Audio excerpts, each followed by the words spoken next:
Hello, everyone, and welcome to Game of Bros, another Game of Thrones podcast. So it's a stinking up the airways, but this show's actually good, so there might not be. It stinks like dragon shit. On this episode of the show, I am still one of your hosts, Chris Dashu, joined as always by my good friend from across the narrow sea. You can find me at the Stepstones.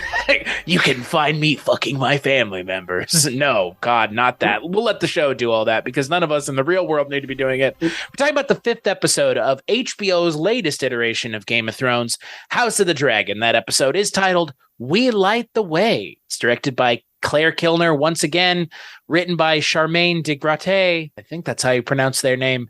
And it aired September 18th, 2022. This episode is, well, what is this episode about? We've got a little bit of a murder, as we tend to do in Game of Thrones. We have a wedding, sort of. We'll get to it. I think the preview for the episode made it seem more interesting than it maybe actually was going to be. I don't know.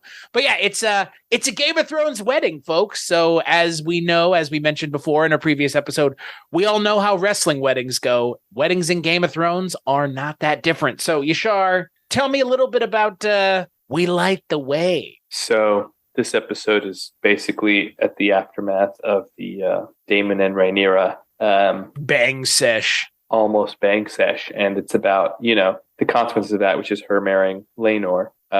So we start off Laenor, who apparently Laenor is Laenor's gay. Gaynor. Gaynor. Yeah, I mean, look, we've seen this with Game of Thrones before. I think it's handled a little bit better here. Yeah, I mean, it's a marriage of convenience. They're both like, you do whatever you want. Right. And it kind of gets our parents off our backs. And so they're not like, saying okay. Rhaenyra is gay. They're really just saying Rhaenyra just wants to fuck whoever the hell she wants. Exactly. And she actually, so there's an interesting scene early in the episode with Kristen where she basically proposes to him, we can keep our arrangement going. Laenor is just arm candy and Kristen is like a man of honor and he does not like that. And, well, he's already mad at himself for breaking his oath. Yeah, for defiling his own oath of, don't do what you take a vow of chastity. Yeah, and he tries to convince her to basically run away with him, and Rhaenyra basically laughs at his face. How is that much better? Yeah. Like, I don't understand. Like, oh, well, we fucked in private, in secret, nobody knows, but let's run off and get married. It's like, bro, like, that's a problem. I think in his mind, he's like, well, if it's real, at least I have that to like, say it's like a real relationship I'm doing this for rather than that's fair. Her whore, if you will. Yeah. Then I guess, overall, I enjoyed the episode. It's the last one we get of the previous times, the 10-year time jump into the next episode. The wedding, I think, plays with our expectations a bit. And I think the creators talked about that in the After the Thrones episode. Like, we generally anticipate these weddings to be quite brutal. And this one is brutal and has a death, but it's more of a sad, it's a sad engagement rather than a devastating one. Yeah.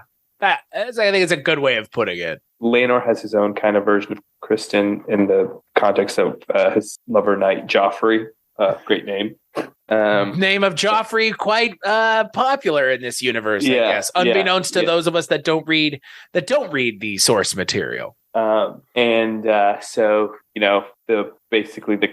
probably back half of the episode primarily deals with the wedding. I mean, the later half of the wedding is half of the episode. Yeah. I would say it's probably one of the better episodes so far of the season, other than there is the instance in the wedding where Kristen just like loses his mind when Joffrey insinuates we skipped one important thing, is the queen questions Kristen about the night that Rhaenyra. Oh, I hate this storytelling. I hate this. You're talking about one thing. I think you're talking about something else. And so I'm going to admit the thing that I think you're talking about when you're actually talking about. That is such a, that doesn't happen in real life. I mean, it doesn't happen like this. Yeah. And all of this comes from Rhaenyra taking that tea at the end of the last episode, and Alicent finds out about the tea, and the tea is I guess an abortive tea.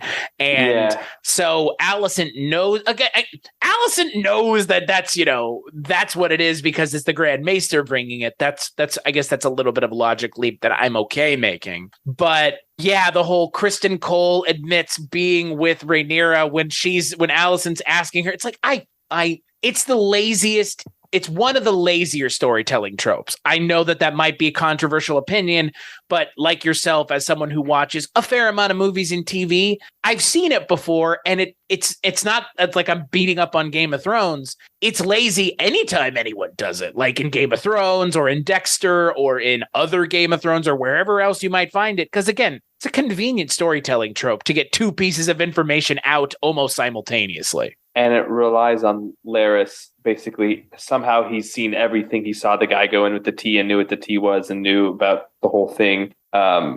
His character, I know what they're trying. They're basically trying to make him Varys 2.0. Well, he's more like Littlefinger with ambition, but maybe a little Varys and sort of his mechanics. Well, he's the master of whispers. I mean, that's what Varys' job was originally in the small council.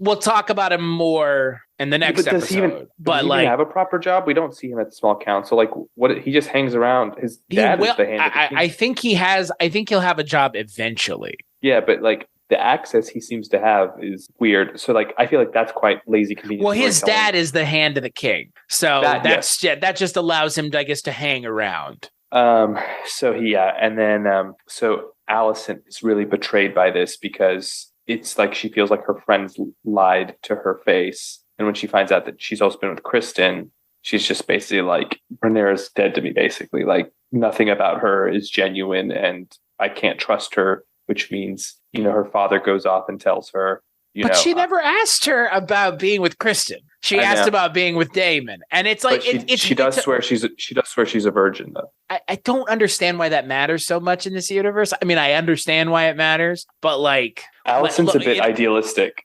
And I think that comes from her father, obviously. I mean, her father's a little idealistic as well. I mean, you get that great scene at the beginning of the episode that I think kind of informs a lot of where the show is going, where he's like, look, she's your friend now, but it ain't gonna matter in 10 years because it doesn't matter if she's your friend now. In 10 years, she will have your life in her hands, period. Hard stop. No questions asked. And if she starts having kids, then you're double fucked. You're triple fucked. And that is the thing about this show and this iteration of the show that I do appreciate is that the show is willing to this time around just say like, here is what's happening. And like, here is everything that's happening almost given to you. I mean, it's a little bit expository, I would say. I think you would probably agree. But at the same time, like, I appreciate that the show is just like, this is going to be the big sticking point for the next couple episodes, if not the rest of the show, is this idea that like friends and family,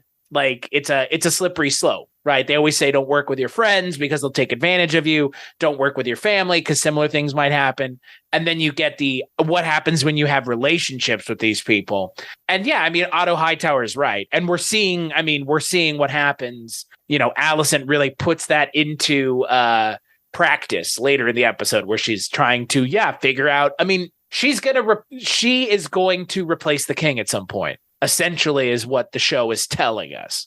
And the show is making it very clear in this episode that Paddy Considine's character is on the way out in a big way. Yeah, he's not long for this world. Although the previews do show he does make the time jump. I don't know how much longer he's going to last after that, but right. But again, we know he's not living to like 90. Right. It's made very clear in this episode that there is a power shift coming, and yeah, we knew that there was going to be something with the 10-year time jump between this episode and the next episode, but I was not expecting to see the Alicent character become kind of this queen in her own right all of a sudden. I mean, you have her coming into the throne room during the wedding at the end, and she's wearing green, and they're talking about like, what does green mean? And green means that, they stand with her.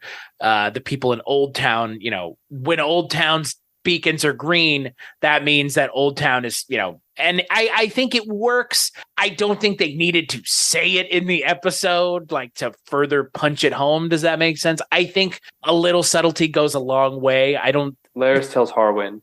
Yeah. Like that's what it means. It was it made sense, but I was like, I feel like she wears green all the time anyway. So for me, I don't know if I was being ignorant or I just haven't been paying attention, but I find that a little less impactful. I think, and I think also the fact that you have a character straight up just saying it in the scene, it undercuts any emotional like value that has. Because again, it's important if you're a fan of the show and you're a fan of the source material and you know that, but like, do you need to say to us like, that's who that is? That's why like, I'm of the mindset that sometimes with stuff like this, a little bit less is more, because the imagery of her dress, obviously, and the color is something that's important for the progression of the character throughout the story. But I don't think you have to have a character in the scene saying, do you understand why it's green? It's like, you don't have to club us over the head that hard. And then Daemon shows back up after like the exile that the king threw him in after the event. Blows the doors right open, baby. And at the beginning of the episode actually opens with him going back to see his wife. Unclear if to actually kill her, but I think he does. That seems he picks weird. up a rock and he walks over towards her. But in regards to, did he kill her? He startled the horse, or the horse got spooked. Startled. Yeah, he actually was going to leave her, and she's talking shit to him on the way out. Because he goes up there and like he very barely does anything to the horse actually, and the horse like freaks out. That scene was kind of shot oddly, I thought. I mean, I think it's shot. I think it's shot the way that it's shot because, again, I think it is to give us, the audience, a question of doubt in our mind. Is it because again, like Daemon, I think Daemon so far is obviously, I think, the most interesting character on the show, namely for a number of reasons. A, Matt Smith giving it his all. B, typecasting Matt Smith against typecast with Daemon. I mean, he's such a lovable guy, Matt Smith, that you're playing against his typecast of like a lovable hero. And then you want people to root for him, and you're not going to root for a guy who murders his wife like that. So you got to give the audience a little bit of doubt. And I think it's smart, though, because you could view it as him giving her an ounce of mercy, right? Because like what happens in this world if your neck is broken? Like I don't want to be that guy. But in this universe, in the world of Game of Thrones, where Bran is in a wheelchair, but that's like a new thing. Like, what's going to happen to her? Yeah, I mean, and she was a loose end because it's clear he wants to move on, and that he moves on, and he kind of actually starts courting Lena, who is much older now, because I think it's like 3 or 4 years. I mean, I think she's an adult now. No, yeah, for Westerosi standards, and they make eyes, and she seems taken by Daemon's warrior mentality, his wily ways. Yeah, and she's only like a loose cousin to him, so it's pretty good for Targaryen. Those feisty Targaryens just love banging each other, so yeah. And the dinner like scene then occurs. So Daemon shows up. The king kind of just allows him because he's like, let's have peace at the wedding. And Alicent comes in, and then you do feel a sense of unease. You're like, what's going to happen? Something weird is going to happen. And Joffrey indicates to Laenor and also to Kristen directly that he knows, he can just tell by his body language that Rhaena and Rhaenyra and Kristen have been together. But he's not really saying it in a bad way per se. I also I hate that. Like the character pace. It's reaching. It's reaching.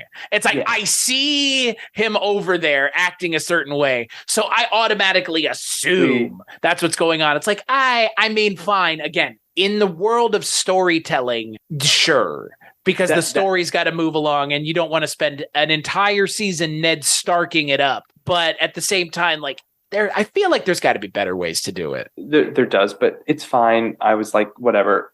I just thought it was. And then the thing that was a little bizarre to me was Kristen's reaction to all of this, because he's basically saying like, hey, you watch your person's back, I'll watch my person's back, and we'll watch our other partner's backs, because that was how I interpreted it. He's like, hey, these people are important to us. We both kind of know what's up. Like I didn't find it like particularly threatening or anything, but maybe Kristen was feeling self-conscious because he was willing to actually like leave the Kingsguard. He was willing to even like go to the wall or he even die when he confessed to Allison, but she showed him mercy. And then I guess this other person doing it, plus he feels a little less than. And then it just erupts where you just see someone getting the shit beat out of them. And it's Joffrey getting his face literally caved in like at mountain style by Kristen. And Kristen even pushes Laenor away, which is a no-go. And the weirdest thing is that there's no consequence. It's weird what you can kind of understand what triggered him, but like it still doesn't really make sense that, especially from what we had seen of him so far, that this was what he would do. This is who he would do it to. And like also it just kind of gets like yada yada. And the main consequence is they just speed up the wedding and just do it right after, and the king's bleeding and passed out. And it's just a sad state of affairs. They're not having this huge wedding they want. He's just like, I just want to get this done. This is a shit show. Yeah, I feel like, okay, I feel like the wedding portion of this episode existed to advertise the wedding portion in the previous episode.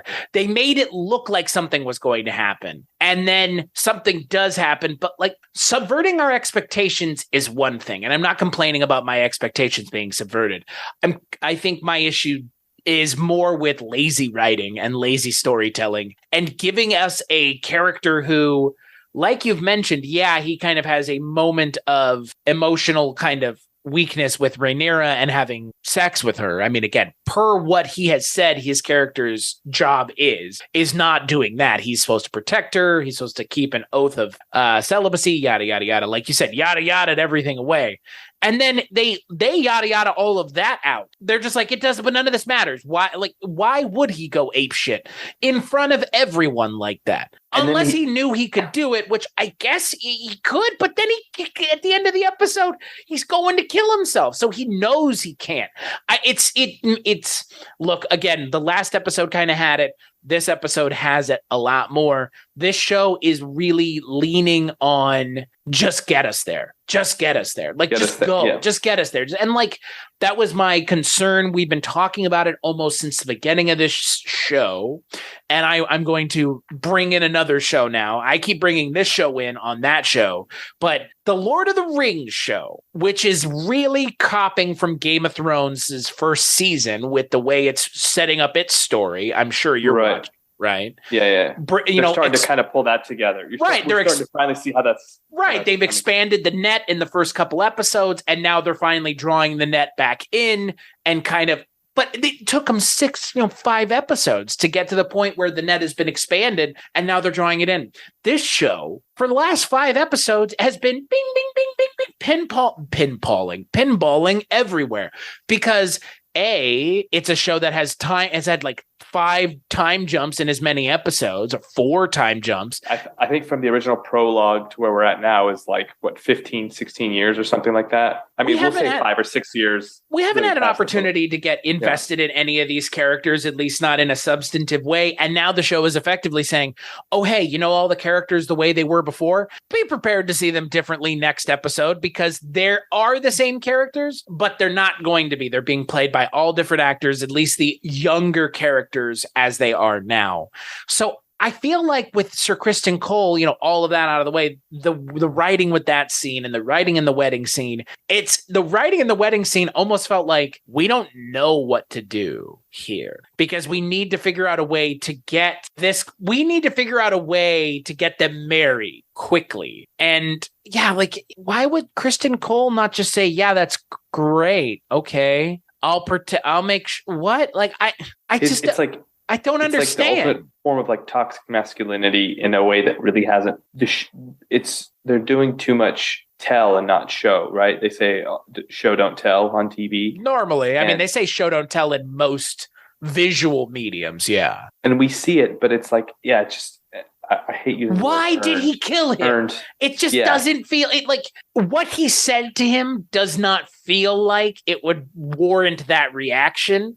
Yeah, and like Kristen Cole is a man of his morals, quote unquote. He had a momentary lapse in judgment with Rhaenyra, but outside of that, like, yeah, so far he's presenting himself in a way that everybody around him is surprised when he does this too. Yeah, and at the end of the episode, to your point, he was about to like kill himself, and Allison stops him. Clearly, she's vouching for him and has plans for him or something like that. And I think she does it because it's her fault, right? It's her fault, and she also kind of, I think the fact that he came clean to her, like that is actually honesty is important to her. And so she's like, okay, this is a person I can trust. And this is a person that like is physically capable. And like, this is a person that could be on my side in a court where now I have no one because my dad is gone. And he was really the only person. It's not that Viserys doesn't care about her, but she knows that if it comes between her and Rhaenyra, Viserys will almost always choose Rhaenyra. Right. So, yeah, I'm maybe Sir Kristen Cole perceived the words as a threat.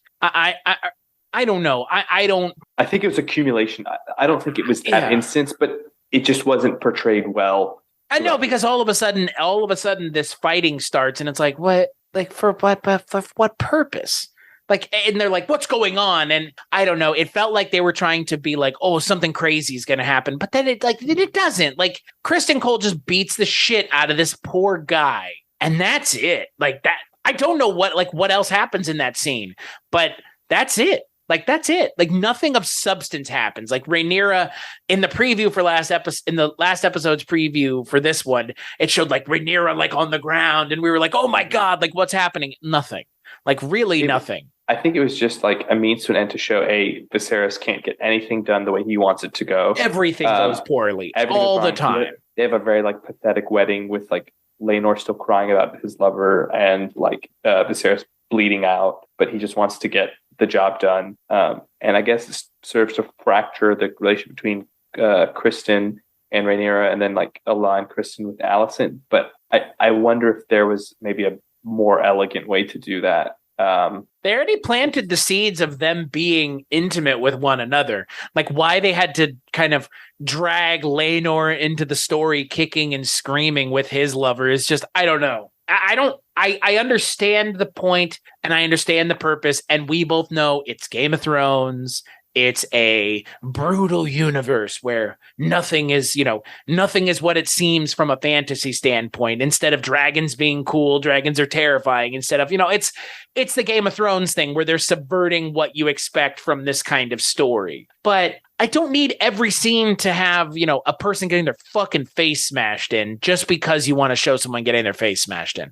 There's nothing wrong with it. I'm not saying like I'm not, poo-pooing violence, but this show is just like, it's really leaning hard on how brutal the season is. And like, it's kind of leaning on like how brutal and unforgiving the world is. But what Joffrey said to Kristen Cole is just, it's not enough to warrant this. And like you said, I feel like the writers really could have maybe sat down with this part of the script and gone over it one or two more times just to maybe make what Joffrey says to Kristen Cole a little bit more threatening.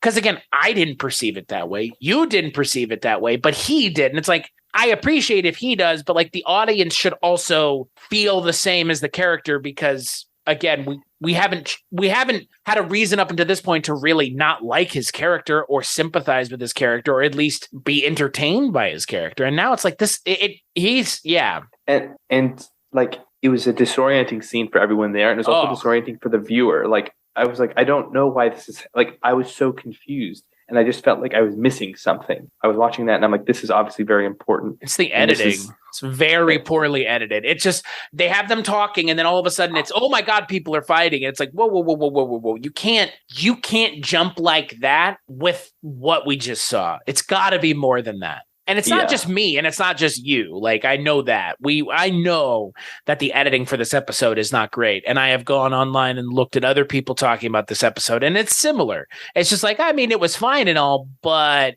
like, they could have done it in a more Game of Thrones way and a little less ham-fisted. I mean, it's pretty ham-fisted. But I do enjoy still all the performances, and it's like, even though there's things like this that annoy me, I'm still like liking the show, and I definitely want to see what happens next. It's like there's never a part where I'm like, oh, I'm out. It's like, no, it's like there's room for improvement.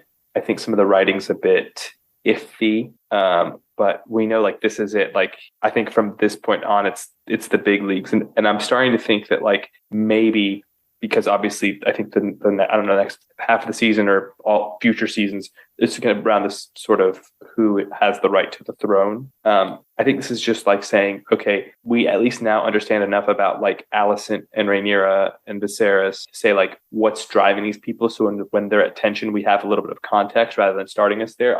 I think. I don't really think it's about the specific details of like Kristen beating up this guy. Like, I don't think that's going to be super consequential 10 years later, but I think it might be consequential in the context of positioning him where he is. Right. Does that make sense? I completely agree. That is my biggest complaint, as we bring this first. It's weird. A lot of times with shows, you don't have this kind of like delineation mark that we have with this one, which is this is almost the end of the season 0 of this show is kind of what it feels like. I mean, this whole first 5 episodes have been kind of a prologue to the real story being told. Yeah. And I don't think it's been very successful in a lot of ways. I think there have been moments of success, but I don't think that this storytelling technique really works this way. And I don't think it really worked in Hannibal either when they did it, because 10 episodes is not a lot, right? 5 episodes is even less. And you're expecting... I will not stand for Hannibal slander, but continue. I like the 3rd season of Hannibal, but I'm not going to sit here and tell you that it's the best season of the show any more than you would. The first 4 or 5 episodes of that season are quite bizarre. Yeah, they sure are, aren't they? And then the back 5 are pretty good. Fire, the Red Dragon. But that's my point. Maybe the next 5 episodes of this show are going to be fucking amazing. Maybe. But here's the problem. I would have preferred you give me 10 episodes of that as opposed to 5 episodes of this. That's my point. Hannibal kind of did the same thing. It's like, well, we want to do 2 things. We want to give you, like, I don't know, those Instagram famous drinks that have like half and half, like half of one thing and half. Like, maybe I just want one or the other. I don't need both. And here it's like you're sacrificing something back-end storytelling for front-end storytelling. I haven't seen a show do it that works yet, to be perfectly honest with you, where they have this hard demarcation line of this is the first 10 years and this is the 10 years later. It's like that Hannibal season didn't work that well. This season's not working that well for me either. I don't know. Are flashbacks any better? I guess that's the question. Like, is it? I don't know. Like, flashbacks. I don't know. Probably not. We'd be complaining about that. I think there's like is there a way to do it either way? Yeah. Like, is there a way to do it? Is there a way to do it where you don't have a literal 5 episodes and then you jump type thing? Is there a way to do that without it being just like a flashback nightmare? Maybe not. Maybe you swallow it and just do 10 episodes of this story. Like, I'm sorry. Or do you condense it and do it in less episodes where you just hit the main things? I don't know. I think really the point is just to understand like the relationship aspect of all the players going into the main conflict, because I don't think a lot of these little small things are going to matter. I don't think Damon's really suffering any consequences for the death of his wife. I don't think like Viserys's ineffectual behavior is going to really be that impactful in the context of he's still going to be the king once the time skip is done. And like, it's just really just trying to prep us for why these people aren't getting along or why they are where they are, rather than putting us. This is like the show not tell. They're trying to show us, not just tell us. I get that, because they could just start this season in the future, and then like we can either do flashbacks or just exposition, kind of understand why they don't like each other. But at least we'd be getting to the story. Yeah, but I think the consequence is we still don't know the full crux of the main conflict. We like have an idea about it, and it does feel like we're just kind of jumping to get there. Like what's Harmon's brother? Not Laris. Lionel. No, not Lionel. Harwin. No, Harwin's brother, the cripple guy. Laris. It is Laris. Okay. Yeah. So like, it's just like, even Laris, he's just like getting us there. Yeah. Well, that's my point. Like, this show has not given us a moment to breathe. It has been like pinballing everywhere. It knows where it has to get by episode 6. It has to get to, they're all grown up now and they have real adult problems. Like, that's where the show has to get. And so they were like, 5 episodes is enough, right, to tell this story? And we have gone everywhere in 5 episodes. Yeah. It's insanity how fucking fast this show has. But we've seen the Crab Feeder. The Crab Feeder was like 3 episodes. That's what it feels like. Doesn't even feel like the same show, I know, yeah. I don't know. Again, I'm not complaining about that. I think my real complaint with this show is maybe when the show is said and done, 8 episodes or 8 seasons from now or whatever the fuck this show's final run is, I don't care. if you have this 5-episode thing here at the beginning of the season, like it just hasn't done anything. Inconsequential. Yeah. It actually, like with the way you're describing, Damon's not going to end for any of this. And that's like, yeah, he's not, is he? Like, no, he sure isn't, is he? And like that seems like a waste. Like what seems like a waste to me is that you're showing us all this stuff that has no consequence. All that mattered was we need to understand who Damon, Rhaenyra, Alicent, and Viserys kind of are. That's it. Like Laenor, Laena, everybody else, like they're still going to be adults by the time we get to the 6th episode. We barely know them as is. We barely know them. Right. I barely know any of the characters in the show, frankly, because again, they've been trying to set everything up so hard, so quickly that I bet they feel like they've given us a lot with Rhaenyra. And that's probably the character they have given us the most with. But in comparison to like other characters in shows where they are the main character ostensibly, quote unquote, I don't feel like we've been given enough of. I feel like with Rhaenyra, we've been given enough, but I also feel like we're going to, like, she can't be the final character of this story, right? And that they're also making that very clear also. Yeah, and I think some of the future episodes, like I think some of the interviews with the creators have said it's really about like not just these main characters that we know now, but a lot of the characters are going to be introduced in the future. And I think we'll probably get into that in future episodes. But even Rhaenyra has had like some things happen rapidly, showing like she's introduced to us almost like a Ned Stark-ish substitute, or let's say Jon Snow maybe is a bit more realistic.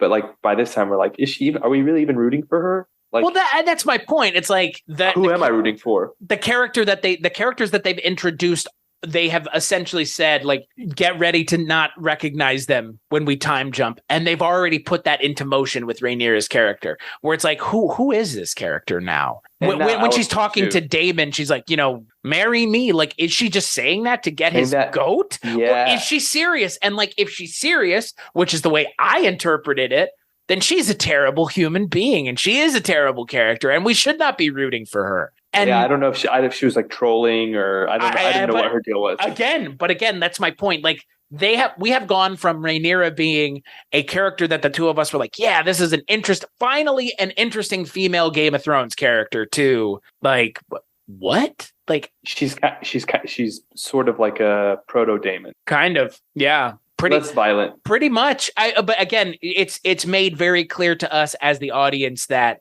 she is just like the rest of the Targaryens, mentally unstable and unable to cope with reality the way it is with the world that they live in. And they're going to create their own reality because they have dragons. And they keep saying as much, like over and over and over and over and over. We have dragons. Yeah. We're, Viserys says that, we're going to rule for 100, the next generation of Targaryens. It's like for 100 more years. And it's like, because you have dragons. We got nukes. Yeah, pretty much. Like that's, yeah. I mean, right. Like that's what dragons are in this universe. Yeah. They're nukes. Yeah. They are the force by which every other force is measured, because there is nothing of equal level to dragons. At least where I'm at, and I think you're with me, like we're generally enjoying the ride, but it's still hard. Like the so what for me, I'm struggling a bit, and I'm hoping that this rush to the time skip pays off emotionally, if not plot wise. And I still like I was super engaged when I watched the episode. Once it was done, I was like, there's a few things that just didn't sit right with me. That was my experience. I completely agree. Again, it's weird because the first season of the original show did not have time jumps. It was told chronologically, rather linear. We had Daenerys introduced ostensibly the way you could have introduced Rhaenyra and told her story in reverse. I mean, they talk about Daenerys and they tell her story not through flashbacks but through dialogue and through characters talking about things. And yeah, we don't see, we see, I think I don't even think it's the first season where we see the Mad King. Maybe it is the flashback, you mean? Yeah, I think it is first or second season. Yeah, but I don't know. I the things that I wanted from this show, I feel like I have gotten somewhat. But I also feel like the reason that this show is doing what it's doing is because of what the original show did. And this show is trying to say, okay, well, we can't just tell another chronological story. So let's do some time jumps. Let's do some, it's not even, is it creative? What is it? Like, it's just it feels a little contrived is what it feels. It feels a little, I don't know. It's not great. It's creative in the context that it's like we're developing these relationships with these characters who, like, two of the biggest ones and a few of the others, like supplementary ones, will not be in the rest of the iteration of this show. Right. Like they will be as characters, but the actors that we've Right. accustomed, and they're doing a lot of the emotional heft. And that is a bit different. So I guess we could say like that's a creative risk. It's a creative risk. It really is. I don't know how successful it is. Again, I think time will ultimately tell. I think, when the season is over will probably be a better indicator of how well they, quote, stuck the landing, unquote. Yeah. But I think for me, it's an interesting experiment that I wonder if other shows will ever implement. Because again, now kind of having seen it twice with this and Hannibal, and I don't watch all the TV in the world. So dear listener, if there are other shows that do this, please let us know how successful they are. But as of right now, I would actually say Hannibal has been more successful than this show has using that time jump. Cyberpunk 2077, Cyberpunk Edge Runners, the anime actually does that, where between like episodes 5 and 6, there's actually a significant time jump that caught me a little off guard and took me like an episode or two to get into. But it does work, but it catches you a little off guard. I mean, we knew it was coming with this show. I don't think either one of us expected there to be time jumps before the time. Before the time. Yeah.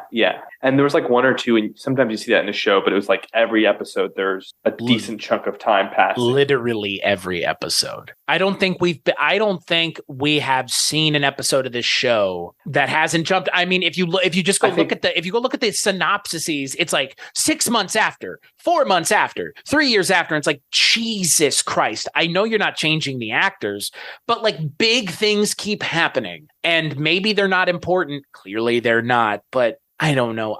Maybe episode 6, 7, 8, 9, and 10 will quell the issues that I've had, but yeah. First 5 episodes have been kind of all over the place. Not trending in a bad direction, but definitely trending still positive, but definitely just like some weird missteps, like the crab feeder. I think this episode in a lot of ways almost entirely is a pretty big misstep. I think giving the wedding as much time as they did was a mistake. I think they could have spent less time on it. And yeah, I mean, I know that they were trying to like bait us into figuring out where the conflict was going to come from in the wedding, but it ends up coming from Kristen Cole, who they essentially destroy his character to make that happen. So yeah, on to episode 6 and a jump forward, right? I do hear in the books he's not a particularly nice guy, so right. Maybe the making him nice was like just at the beginning was like a decision that the creators did that was less honest to the character than he will be. Are there any characters in Game of Thrones that are nice? I mean, the Starks. Are they? Yeah. Are they really though? Ned's a good dude. John's a good dude. Rob's a good dude. They're all upstanding. They're respectable, but I don't know how good they are. They're better than others. Arya. But Ned Stark still internalized the secret of Jon Snow for his entire life and never told anybody. Well, that was for his own protection and, for his own protection and his own protection alone and no one else's. No, for Jon Snow's protection. But it was also for Ned Stark's protection. Well, no, because Ned Stark can't be the hand of the king if his bastard is the Targaryen heir to the throne, bro. Well, yeah. I don't know. I think we all have a very difficult history with Game of Thrones, be it from the last season or the feelings towards the book, towards the show. I think Game of Thrones is a show that people will always have kind of not differing opinions on, but very strong opinions on. And far be it from me to think that this show is going to be any different. So onward to episode 6, which is the final time jump of this season, quote unquote. Maybe it might not be. The final It's the big one. It's the big one. It's the one that we've been talking about since we first started talking about this show. I mean, are there going to be other, but this will be there will be more time jumps. That is not there may be another time jump this season. But that would probably be with a different set of characters. No, we know that the king and the queen's son is played by 3 different actors: a infant, a child / teenager, and an adult. So this season even. So there is one more, but this is quote biggest one unquote. Yeah. See you in 10 years, everybody. Yeah. So until then, until we talk about the princess and the queen, Yashar, are you still hiding out from people on the internet? Yes, yes, I am. Great. I'm not responding to Congress's subpoenas. As for me, I'm not responding to their subpoenas either, but if you wanted to find out more about the things that I talk about, cstachiw.com, cstachiw.com. That's my link tree. Go there for all the things that I work on, which are various and varied. As for this show, gameofbros.com, Game of Bros on all podcatchers. That's where you can find us, the only Game of Thrones podcast called Game of Bros. And yeah, we'll catch you on the next episode.